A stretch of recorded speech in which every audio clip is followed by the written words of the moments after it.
கருணாநிதி மீதான விமர்சனத்திற்காக வைகோவுக்கு தேர்தல் ஆணையம் நோட்டீஸ் அனுப்பியிருப்பதை விடுதலை சிறுத்தைகள் கட்சித் தலைவர் திருமாவளவன் விமர்சித்துள்ளார். விளக்கம் அளித்த பிறகும் விளக்கம் கேட்பது தேவையற்ற நடவடிக்கை என்று அவர் கூறியுள்ளார். திராவிட முன்னேற்றக் கழகத்தின் தரப்பில் எந்த எதிர்ப்பும், அதாவது குறிப்பாக தலைவர் கலைஞர் அவர்களோ அல்லது அவருடைய குடும்பத்தை சார்ந்தவர்களோ, கட்சியினர் எதிர்ப்பு தெரிவித்தார்கள். ஆனால் அவர் வருத்தம் தெரிவித்ததும் உடனே அதை நிறுத்திவிட்டார்கள்.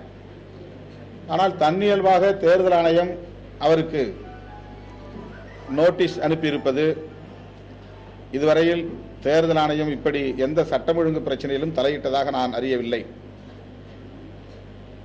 முதல் முறையாக இப்படி ஒரு விளக்கம் கேட்டு நோட்டீஸ் அனுப்பியிருப்பது, திட்டமிட்ட தேர்தல் ஆணையம் வைகோ அவர்களுக்கு எதிராக அல்லது எமது கூட்டணிக்கு எதிராக பழிவாங்கும் நடவடிக்கையில் ஈடுபடுகிறது என்பதாகத்தான் இதை புரிந்து கொள்ள வேண்டியிருக்கிறது.